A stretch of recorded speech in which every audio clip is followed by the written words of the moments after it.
Welcome to this first in our 4-part journey through Advent, from now through to Christmas Eve.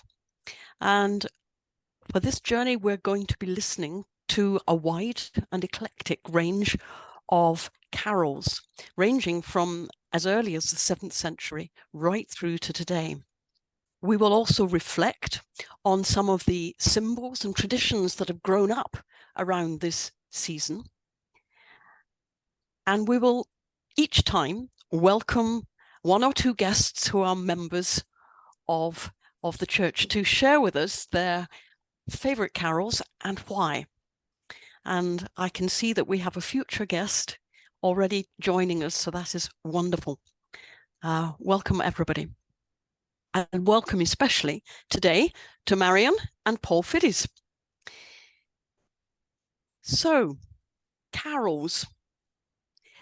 Well, actually, Christmas hymns can be traced back as far back as the 4th century, but they were largely sung in monasteries, intoned in the style of Gregorian chants, and sung in Latin. So not exactly popular ditties, didn't really get to the general public.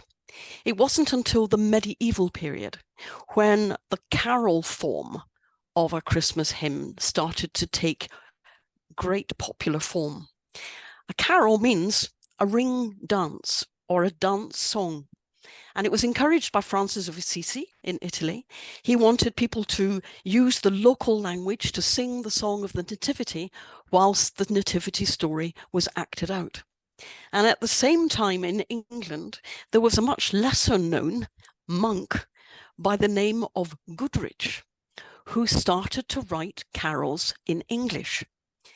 He was a very pious man, we should say, perhaps, very strict on himself. He only ate berries and leaves, and he went into the coldest of cold water in the river each day to do his prayers. It didn't seem to do him any harm, though, because he lived till over 100. And 3 of the oldest surviving carols in English were penned by Goodrich. He dealt with Christ, Mary, and St. Nicholas in these 3 carols. Of St. Nicholas, we will hear a little more later. But for now, let's turn to the first of our carols on our tour. This carol began its life over 1200 years ago in the 8th or 9th century. The monks used to sing in the 7 days before Christmas what are called the O antiphons. O was a kind of exclamation of awe, a good kind of motif to keep the joy of Christmas in the forefront. This carol started, as I say, in the 8th or 9th century, but by the 12th century, it had moved from being a Gregorian chant to a more hymn-like metrical form. And then, in the 19th century, it was translated by John Mason Neale into English. The English translation paraphrases 5 of the 7 stanzas that made up the O antiphons. So, can you guess which one I'm talking about? What carol I'm talking about? I guess some of you can, at least. It's the familiar Advent carol, O Come, Emmanuel. Now, it's taken another little step again. Not only is it in metric hymn form and is it in English, but in the 20th century, it was arranged by the Hungarian composer Kodály, who is a Hungarian composer with a fantastic capacity for choral music. Interestingly, they've reverted to singing it in Latin, but we'll have the English translation also showing, but I'm sure you know it by heart anyway. So let's listen to the Kodály arrangement of O Come, Emmanuel.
One of the verses in that hymn directly relates to the passage in Isaiah chapter 11, which we had read to us at church last Sunday for the first Sunday in Advent.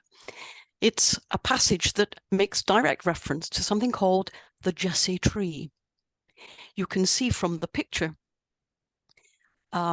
it's a tree that paints the line or the lineage from King David right through to the birth of Jesus. So the Jesse tree, says the prophet Isaiah, a shoot shall come out of the stock of Jesse, and a branch shall grow out of his roots. The symbol of tree clearly is a very strong one. Actually, in many religions, but certainly in scripture, it has a regular occurrence from the Garden of Eden right through to the crucifixion of Jesus. The symbol of tree is quite important. The Jesse tree, not so very well known, I think, in people's daily knowledge, but it has grown up as a tradition within some parts of the church at Advent as a time to recall the stories of the faith. Because Jesse was the father of King David, the Jesse tree, like we did last Sunday, is adorned with ornaments that represent the people, the prophecies, the events, and the symbols relating to the story of salvation. Many, many church windows have the Jesse tree in it. And I suppose it was a good way in previous times to tell the story in visual form. It was a kind of teaching aid. And now it's used particularly in Catholic circles, but I think it's growing in its popularity as a way of helping people to go back through the stories of the Old Testament, reminding us of the story of salvation. There aren't that many songs, unlike the one we've just heard, which directly refer to the tree of Jesse, but here's a popular, perhaps possibly children or young people's song referring to Jesse's tree.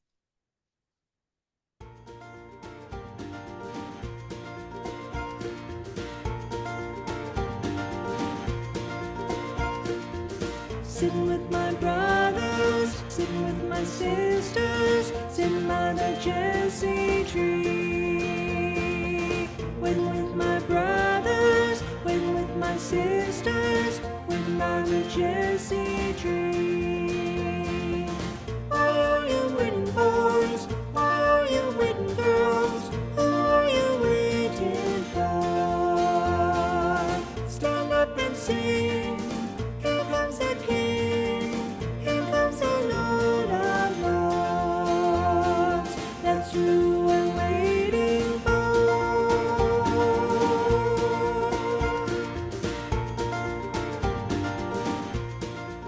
Okay, so much for the Jesse tree and using it like an Advent calendar to recall the stories of the faith. But today, we're not only going to think about the symbol of the Jesse tree. Today is the eve of St. Nicholas. St. Nicholas comes from a place in Turkey, St. Nicholas of Myra, so my namesake. And very funnily, there was a question asked at the World Council of Churches when I was first appointed as a staff member, whether it was appropriate to have somebody by this name who was a female minister, but I got by and I got in there. St. Nicholas of Myra, who served as a bishop in the 4th century.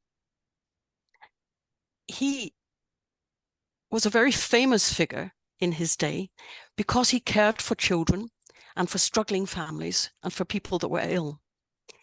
But his fame traveled far and wide long after his life and made its way to the Netherlands, where he was, via Spain, where he was called Sinterklaas.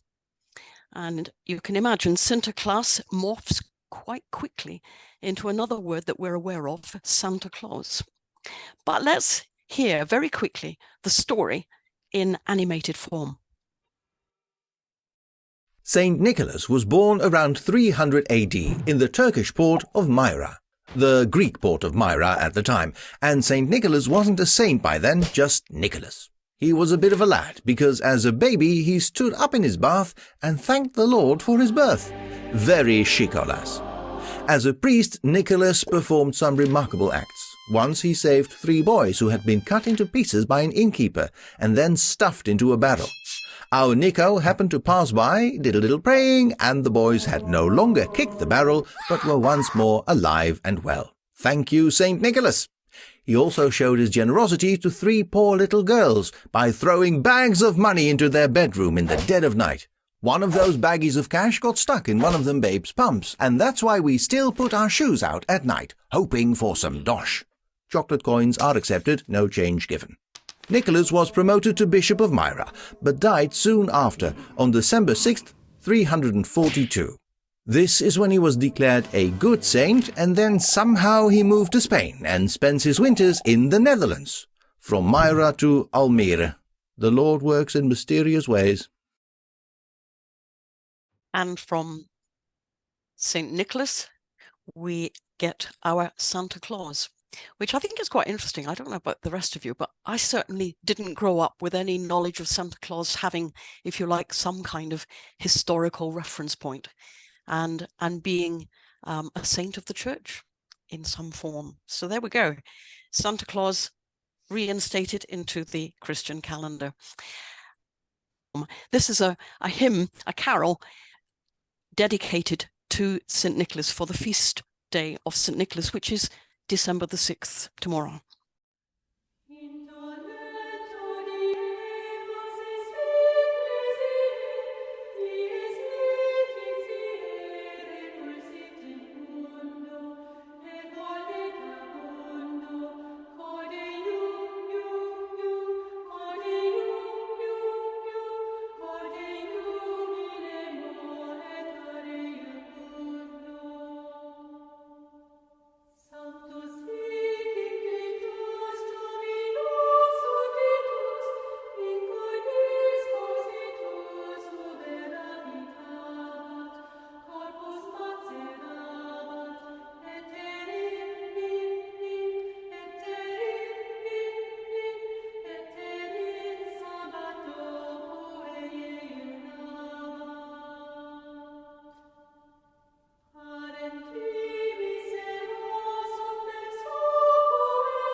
Let's turn now to our guests for today, Marion and Paul. Marion and Paul, thank you for agreeing to be today's victims. Before we turn to your carols, just remind us, because we might not all know, where do you both hail from? Where were you born? If we climb your Jesse tree, where do we go back to? Well, I was born in Upminster in Essex man, but 3 years later, I moved with my family to northwest London, to the town of Greenford, near the larger area of Ealing, and grew up there, and in due time met Marion there. So what a very good move it was at the age of 3. So Marion can say something now, I think. Marion, were you born there or did you move there too? I wasn't actually born there. I was born somewhere called Park Royal, which is nearby in the hospital there. But my mother was already in Greenford, having bought a house just after the war, waiting for my father to come back from the war. Right. And in fact, we went to the same infant school. Oh, we did, yes. So but we didn't realise. We didn't know each other at the time, but it turned out later that we'd been to the same school up to the age of 7. So where did you actually meet? after you. Marion? You say, Marion. Oh, okay. We met in Greenford Baptist Church. Paul had been there for a long time with his family. I was a newcomer at the age of about 16 or 17. And I was baptized shortly after that. Yeah. Great, great. Was it a large church in those days? It was about 100, 120 Okay. perhaps, but there was a very thriving young people's group, mainly because of the charisma of the minister, I think, whose name was Ernest Forward. And of that group, 5, I think, of us entered the Baptist ministry. Wow. Wow, that was quite a harvest of ministers. Okay, so who's going to start? We've been allowed to choose 2 carols. Yes, you have. Yes, and then between us, and we're both going to talk about both of them. Okay. And the first one, in fact, is Silent Night. Silent Night, in German, Stille Nacht, Heilige Nacht. And that's one reason why we've chosen it, actually, because it evokes for us the whole atmosphere of Christmas in Germany.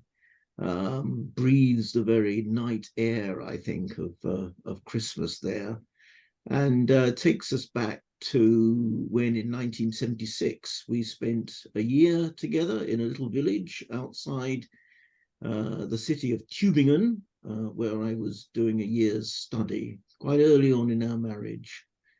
So Marion's going to say a bit more about that experience later on, but the carol itself was written, or at least first performed in 1818 in St. Nicholas Parish Church. Well, there's a bit of a coincidence then. St. Nicholas Parish Church in Obendorf, a village in the Austrian Empire. So not actually written in Germany at all, but in Austria, but nevertheless German ethos and culture. And it was written by a young Catholic priest called Joseph Moore, who'd only come to the church that year. And this was the time of Mass just before Christmas, Christmas night Mass, Christmas Eve Mass. And the organ had been flooded by the local river. So he didn't have any other form of music except his own guitar. So he thought, well, he would write or perform a carol to his guitar. And he had written a poem a couple of years earlier, the one we've in fact got in front of us, Silent Night, Holy Night. And so he got a friend of his who was a schoolmaster in the nearby village to write a tune to it.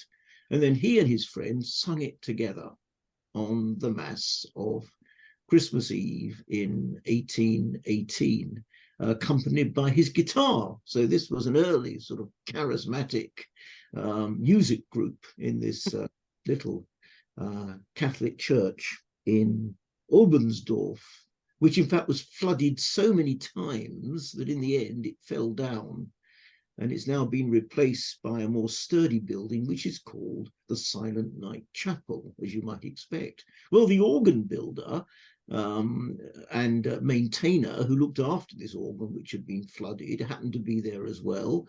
And he was so taken by this carol that he took it home, and then it gradually got into the hands of a group of traveling folk singers who then took it wider around Austria, and then it traveled further into Europe and finally to America and became very well known. And the translation we usually use was by an ecumenical priest in America in 1859 called John Young. So that's the story behind it. And though it may seem a bit like a legend that you can't really believe, in fact, a manuscript was discovered in 1995, written by Joseph Moore himself in 1820. All this has been verified, which in fact does confirm this story, this rather romantic story that lies behind Silent Night. So I wanted to say just 1 or 2 words about the words of Silent Night, because we're more used to them in the English translation. The German's a bit more sort of rugged, really. Where we have in English, round yon virgin mother and child, holy infant so tender and mild, you know, the kind of romanticism of the tender and mild child. Actually, the German has, only awake are the most holy pair and the lovely child with curly hair. So, you know, this is much more sort of rough folk song like, really, than the version we usually sing. And some of the words that have always struck me have been in the last verse: silent night, holy night, Son of God, love's pure light, radiant beams from thy holy face. This image of the light of love. Actually, that's not in the German. Love is there, but not the light. And the German has, oh, how love laughs from your divine mouth, which is rather lovely, I think, the laughter of love.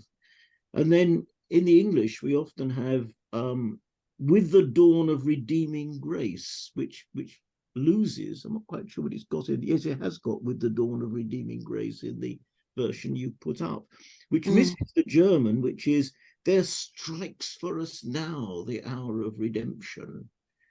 Picking up the New Testament image of now is the hour of salvation, and that's the hour that strikes at this time of the birth of Christ. So there is a bit more in the German, I think, than we've got in the English, but nevertheless, it does have this wonderful atmosphere and evocation of Christmas night, especially in Germany.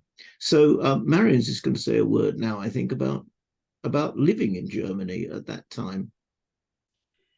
Yeah, this is rather more worldly, really, in that we enjoyed going to the Christmas markets that were very Germanic, and enjoyed drinking the Glühwein when it was really cold and slippery, and that was very hot and warming.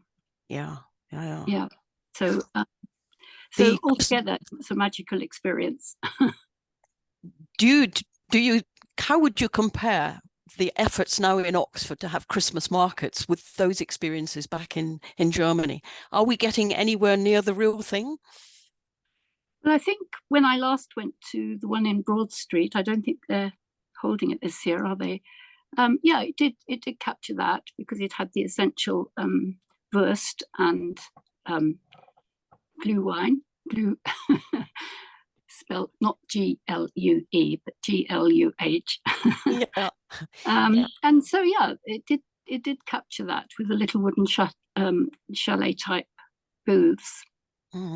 Yeah, it seems to me that we're coming quite late to the party with our Christmas markets, but it's nice to see them. It's nice to see them. I'm trying to recall that carol. Did it not play a particular part during the war? When both English soldiers and German soldiers used to sing it on Christmas Eve during the truce. Well, there is the story of, yes, during the First World War, that there was this truce on one Christmas Eve when German and English soldiers got together and played football. And I think the football still exists in a museum somewhere, and sang carols together. And I think it's assumed that one of those was Silent Night. I'm not sure there's any evidence for this, but I'm sure it probably was, because it was popular by then in English. And it would have been very appropriate in a truce that there was some silence from the guns, which we can hope for at the present moment in other parts of the world. Okay, shall we listen to Silent Night now? We've made a slight melange here. I hope you don't mind, Paul. So we start with guitar, then we move to a choir that is singing it, and then we finish with a rendering of one verse by Sinead O'Connor, who is the Irish artist, wonderful singer, who very sadly died in this year. So it feels quite poignant to hear her sing about that light that you were referring to, Paul, in terms of this. And could we say, for those who can't see the screen, that we've had a picture of Father Joseph Moore with his guitar. Yeah. Okay. Silent Night, Stille Nacht.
Silent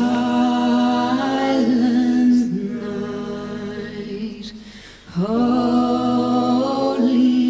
night, Son of God, love's pure light, radiant beams from thy holy face, with the dawn of redeeming grace. Jesus, Lord, at thy birth. Jesus, Lord, at thy birth.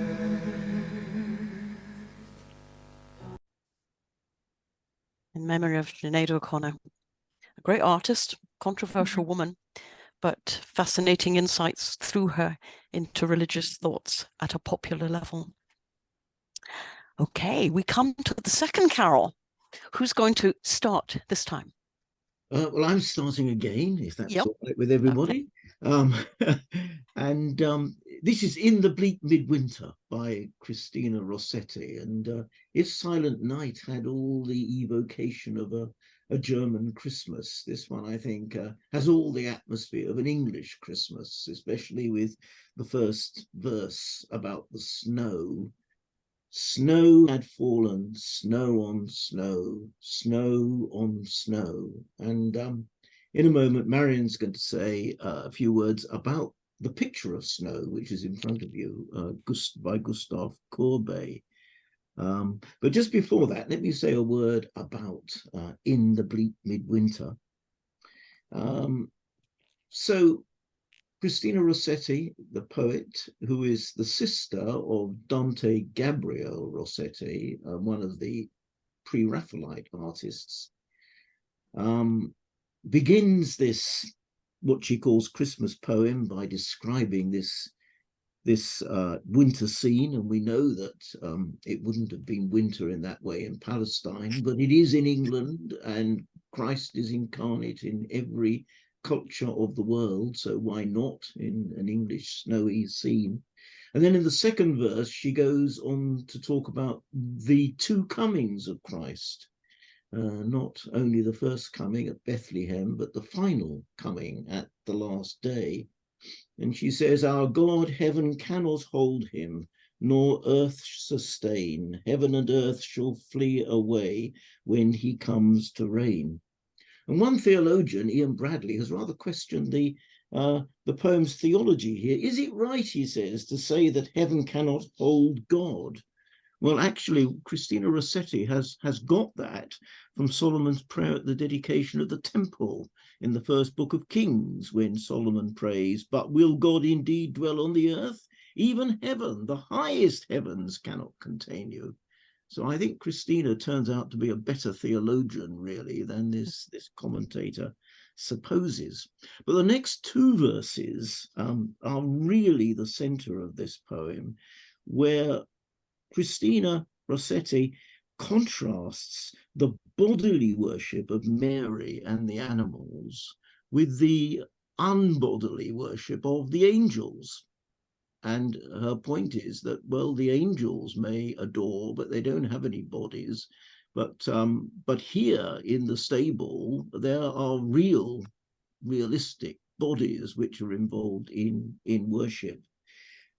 Unfortunately, one of these verses is usually omitted in our hymn books for the reason it will become apparent, because it begins, "Enough for him whom cherubim worship night and day, a breast full of milk and a manger full of hay.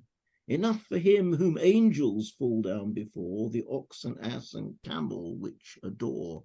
And clearly the breastful of milk was just a bit too much for the compilers of most hymn books, including the Baptist hymn book, because that verse isn't there. But the next verse is, which again makes very much the same point. "Angels and archangels may have gathered there, cherubim and seraphim thronged the air, but only his mother in her maiden bliss worshipped the beloved with a kiss." So angels and archangels may be able to adore, but they can't do any kissing. But his mother can kiss him. And in the last verse, I think we all remember, "What can I give him, poor as I am? If I were a shepherd, I would bring a lamb. If I were a wise man, I would do my part. Yet what I can I give him, give my heart." But I think that Christina Rossetti isn't just thinking of herself as the shepherd and the wise man bringing gifts. I think she's thinking of herself as the Mary who is giving a kiss to the newly born Christ. And here is a reason for thinking that. There are three pictures on the screen now, and apologies for those who can't see them. The first is of Christina Rossetti, painted by her brother, Dante Gabriel Rossetti, looking rather pensive in front of a book. This is the poetess. The second picture is the Annunciation to Mary by the angel Gabriel of the birth of Christ. And Mary is modeled by Christina Rossetti. There she is, starting up from her bed in some panic, really, at this announcement. She's really quite disturbed by it, if you look at the look on her face. But nevertheless, she says, "Be it to me as God wills." She says yes. And then the third picture is of Christina Rossetti, again as Mary. This is Mary growing up, and she's got a pile of books there, so evidently she's being very well educated. But this is Mary in her younger years, before that moment of Annunciation. So here are two pictures in which Christina Rossetti has been the model for Mary, and I think she's thinking herself into this carol, that she's giving not just the gift of a lamb or the frankincense and myrrh and gold of the wise man. She's giving her heart, just as Mary gave her heart to Christ with this kiss, "Worship the beloved with a kiss." So I'm going to pass on now to Marion, who's going to say something about that snowy scene. And it'll link up, actually, with what I've just been saying. Thank you, Paul. Marion. Sure. It certainly links up in terms of the person that you see that painted this picture, Gustave Courbet, was around at the same time as the Rossettis, and certainly Christina would have perhaps known him. Just looking at the painting itself, and I'll describe it a little bit. Sorry, Jane, that you can't see it, but it's actually in the Ashmolean. So one time you might like to come with me to have a look at it. It's a picture of greyness and brownness and a lot of whiteness, showing a recent snowfall. In the picture, there are some trees dotted with snow on the top. There's a sort of rather wasteland behind, very desolate. And there's a broken down shed type thing that could be a stable. Now, Gustav, who painted this sometime between 1855 and 1857, was very concerned about painting things that he actually saw and felt. And he did this by trying to show in the brushstrokes sort of roughness. He was very concerned about the way that workers were treated in France at that time and the dismal lives that they had.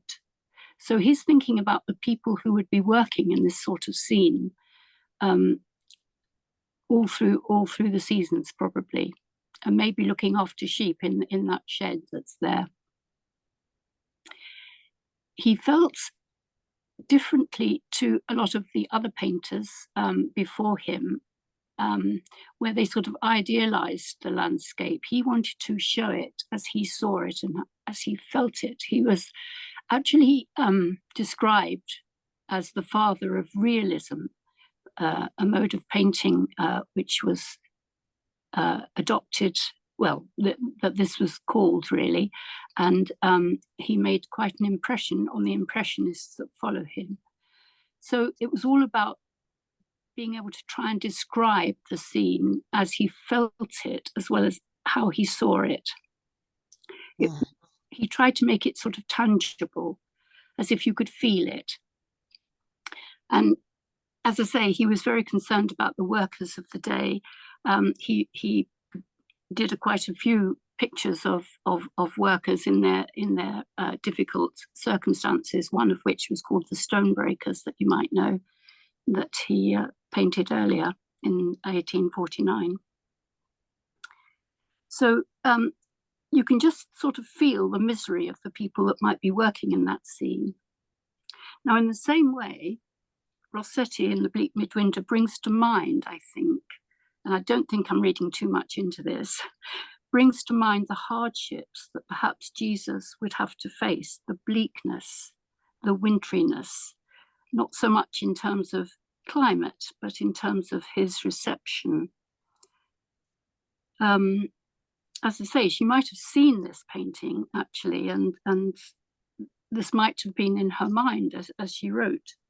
Snow had fallen, snow on snow, mentioned 6 times in the carol. I think perhaps what she's saying is that we can share in this bleakness of winter at Christmas time, and think about the suffering that Jesus would have gone through in his human life. I think she, just like Courbet, was interested in really making that real and tangible. And I think that's what links the two, this painting with her hymn, and, well, in her poem, and then became a carol. It was, for her, it's all about, the realness of Christ on this earth. And she notes, doesn't she, in the first verse, earth that was as hard as iron. And I feel that was how it was for Jesus. Thank you so much. Thank you so much, both of you, for bringing to a very vivid level both the words and the images that this carol conveys for you, because I think sometimes it gets dismissed as quite sentimental. And you've shown for me the very opposite, that this is about the stark reality, both of nativity and of the bleakness and challenges of the world. We're going to give a rendering of this now. I think we've drawn it from the Baptist hymn book, Paul, so some of those verses you've referred to don't appear. This version was made during lockdown, and the pictures come from the university parks.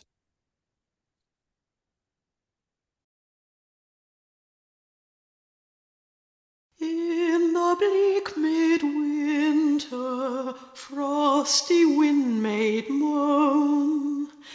Earth stood hard as iron, water like a stone. Snow had fallen, snow on snow, snow on snow. In the bleak midwinter, long ago. Our God heaven cannot hold him, nor earth sustain. Heaven and earth shall flee away when he comes to reign. In the bleak midwinter, a stable place sufficed. The Lord God Almighty, Jesus Christ. Angels and archangels may have gathered there. Cherubim and seraphim throng the air. But his mother only in her maiden bliss worship the beloved with a kiss.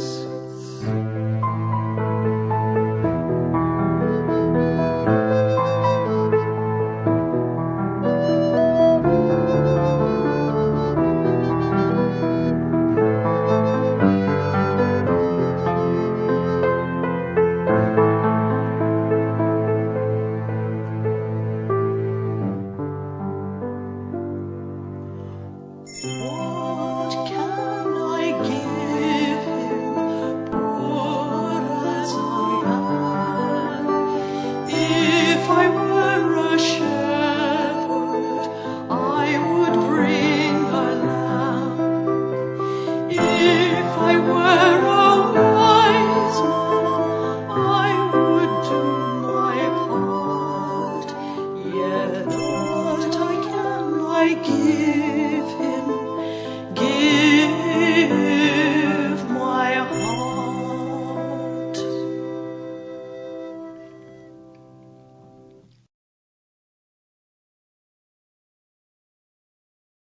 So thank you again to Marion and Paul for what you've shared of two of your favourite carols and why. That's given us good, rich food for thought. We started out very early in the centuries with carols from the medieval period. We've moved through to the Victorian times, and now we move right into the contemporary. Two, perhaps one, but two if we have time. This one, I think, perhaps will stand the test of time. Bernadette Farrell's carol. I call it a carol, though we sing it many times in the year. Longing for light, we wait in darkness.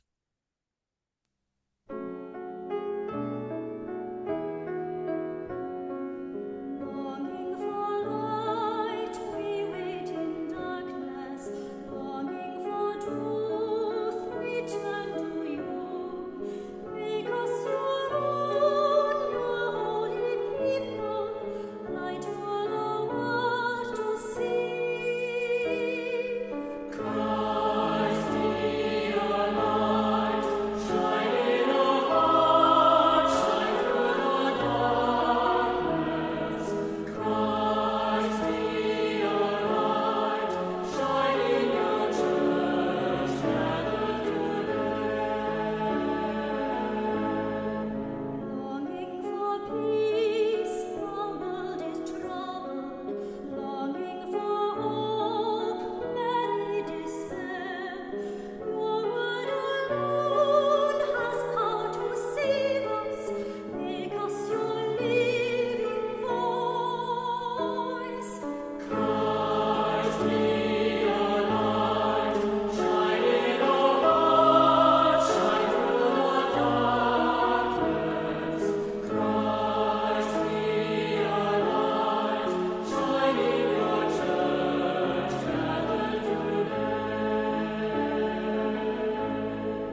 So there's a contemporary one that I think will stand the test of time. I'm going to finish with one that I guess you might not have heard before.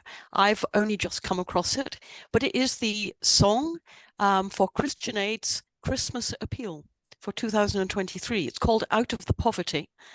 And it's a song, the lyrics of which are very like this one that we've just heard, in terms of providing light in the darkness of poverty and cold and homelessness. So here is Out of the Poverty, the Christian Aid Appeal song for 2023. When out of poverty is born a dream that will not die, and landless weary folk find strength to stand with heads held high. It's then we learn from those who wait to greet the promised day. The Lord is coming, don't lose heart, be blessed, prepare the way.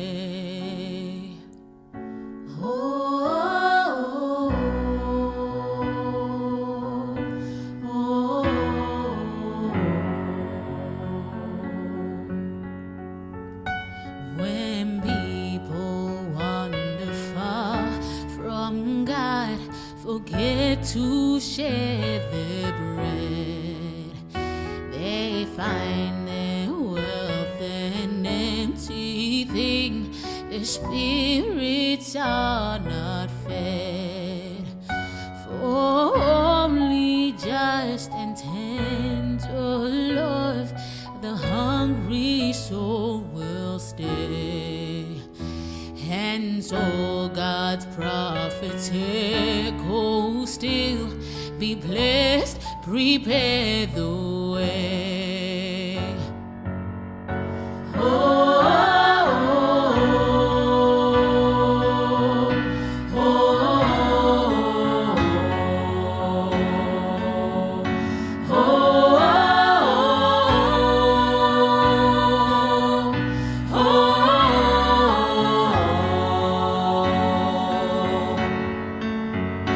When God took flesh and came to earth, the world turned upside down.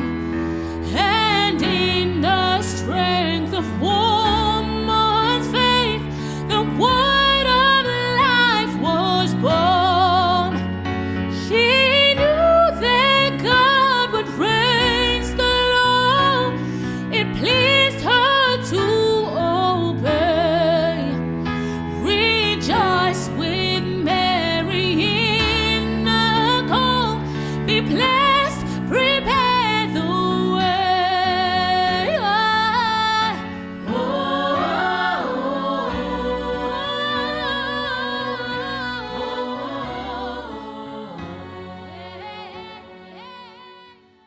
I like to think of that as a modern day O antiphon. The O chorus exactly matches the framework for the carol. A carol is a dance where people stand while the story is told, and then they move in the circle round to the right as the chorus or refrain is sounded. And the O antiphon just seems to me like a good way to end full circle in terms of our gathering today. Thank you again to Marion and Paul. It's been really fun to hear your insights. Thank you everybody that's joined, and hopefully others will tap in during the week and listen for themselves in their own time. So thank you very much indeed. Wishing you well, and see you next Sunday at church for the second week in Advent. And from the Jesse tree, we will move to another tree. Bye-bye.